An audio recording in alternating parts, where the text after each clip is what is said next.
Hey there. Good morning, everyone. I'm Karen Yankovich, and as you can see, my screen behind me is not all that organized, but so what?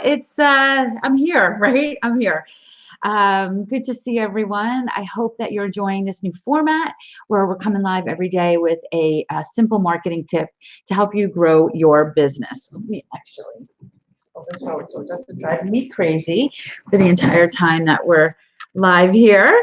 You guys can see I'm all ready to get some podcasts recorded today. So I want to talk today about this is actually not really a tip to improve your profile today, but it is something I want you to start to pay attention to and to look at, because as you start to follow these daily tips and you start to implement some of them, I want you to see movement in what I'm going to show you today. What we're going to talk about today is your LinkedIn social selling index. And I don't know if you know this, but LinkedIn actually gamifies your profile. So actually, I just want to jump on LinkedIn so I can check for LinkedIn comments here. So give me 1 second to do that. There we go. Okay, so LinkedIn actually gives you a way to gamify the work that you're doing on LinkedIn to see if it's growing, to see if there's movement in it, in the direction LinkedIn thinks it should be, on a regular basis. So that's called the social selling index, or the SSI. So everyone on LinkedIn has an SSI score. Did you know that you have an SSI score?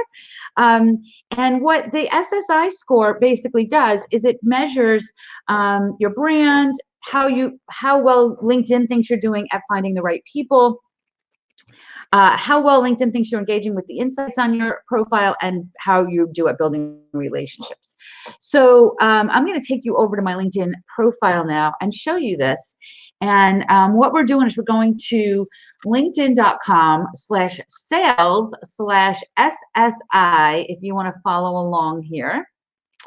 So let me give me a second to bring up that screen.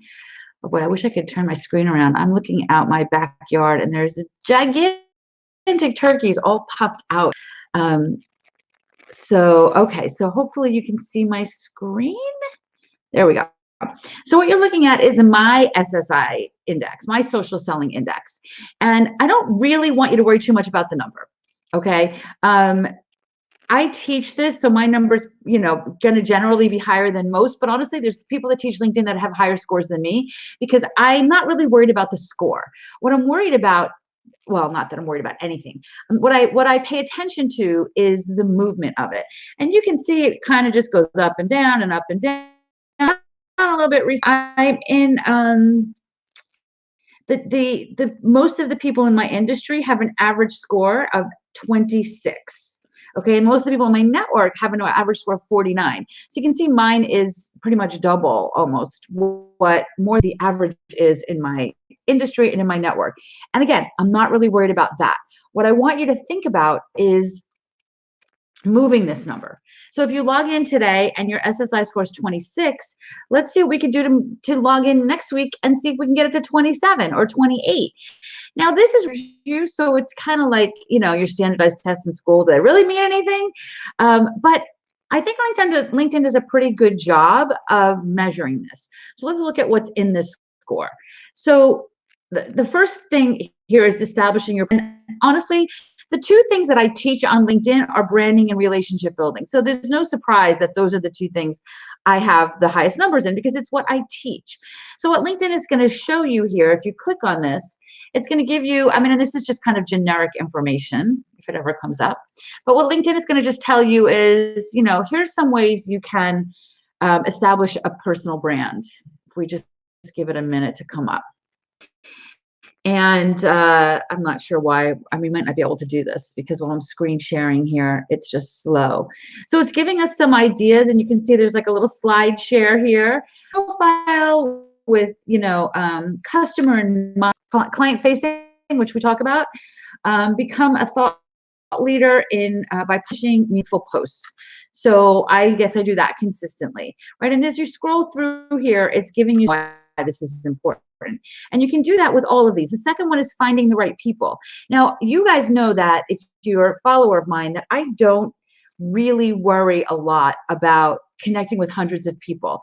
I'm more interested in connecting with the right people. So it's interesting that was only giving me a 17 out of 25. I do think I reach the right people. I just don't reach a ton of people, but that's by design. And a lot of people find me. So I don't know. Again, I'm not really too worried about this, but if that's something that's valuable to you, you would want to grow that. Engaging with insights. Honestly, I probably should do a better job of engaging with insights. Like what are the kinds of things that I kind of post what I think is valuable to you. But what LinkedIn is saying here is to pay attention to the you and engage with them, and maybe you'll get more visibility that way.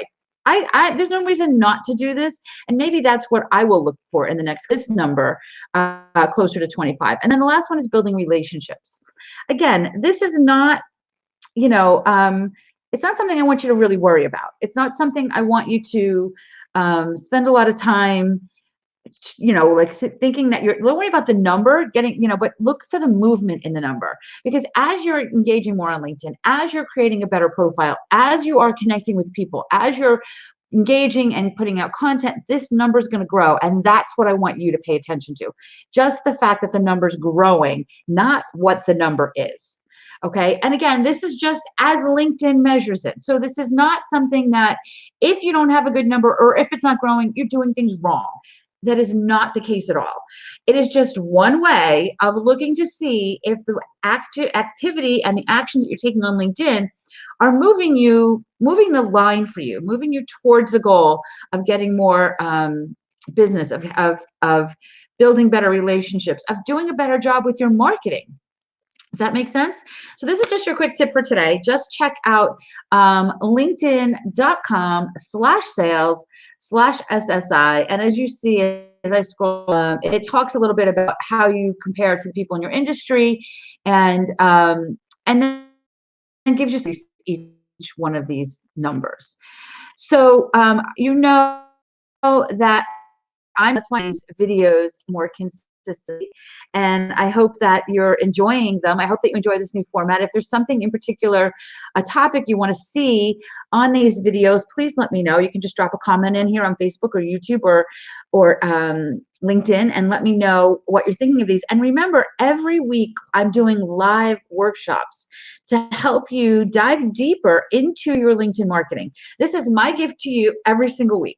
Okay. And what we've been doing on these live workshops recently, at the end of the workshop, I want to make sure the workshop is providing the value that you came to provide, and that you don't have to sit there for an hour to listen to it. The workshop itself is about a half hour, because I want it to be powerful and actionable. You don't need to listen to me talk for an hour. But what I'm doing, maybe it goes 40 minutes. But what I'm doing at the end of it is I'm hanging around as long as you want me to hang around and brainstorming with the people on the call on what their marketing focus might want to be. I get a lot of questions, is LinkedIn B2C? If, like, how do I find my right people? And I love those conversations. That's my favorite thing to talk about. And we talk about that a lot on these workshops. So check it out. Join me at freelinkedinworkshop.com. We're doing these every single week. And I'd love to have you at one, and come back here tomorrow for another video. Actually, I just see that we have a question here. Can you explain what engage with insights means? Yeah. Let me actually, since I'm not screen sharing, maybe I can get a quicker. I didn't want to click on it while we were screen sharing because it was taking just too long for it to come up, and I didn't want this video to be an hour long. But so basically, if you click on engage with insights, it's like it says, just, I can't even see what it says. It says discover. Hold on. For some reason, the first one, the words are blurred. Okay, so it's saying stay in the know with timely content. Leverage industry data and news on LinkedIn to stay up to date. So LinkedIn is asking you, LinkedIn gives us insights. So what this engage with insights is saying, engage in discussions where your connections are. And LinkedIn, honestly, this is so tiny. Oh, wait, maybe I can make this bigger. Yeah, no, it doesn't make it big. Oh, there we go. Okay. Engage in discussion where your connections are. Leave thoughtful, constructive comments on your content your prospects share, or join LinkedIn groups. And then participating in common groups can reinforce shared interests and goals. I'm just kind of reading you what LinkedIn is describing as engage with insights. Use relevant information when reaching out. Always use customized messages using relevant information you have learned. use response rates as a way to gauge success of connection requests, right? So insights meaning, so just using this, thanks, Frank. I'm glad you love the background. Just using, so using response rates, so let's say you have 10 connection requests a week. If you're using Sales Navigator and you're only sending out connection requests to people active on LinkedIn, your response rate's going to be higher. But even then, you know, if you're sending out messages a particular way and you're not getting a good response, then shift it. I guess that's what, you know what I mean? That's what it means by engaging with insights. And then the last one on here is suggesting that you use Sales Navigator, which I 100% agree. Sales Navigator is amazing. And we'll talk about Sales Navigator if you want, if you join me for freelinkedinworkshop.com. So come join me for that this week, and I will hopefully see you there. But either way, I'll see you back here tomorrow with more tips.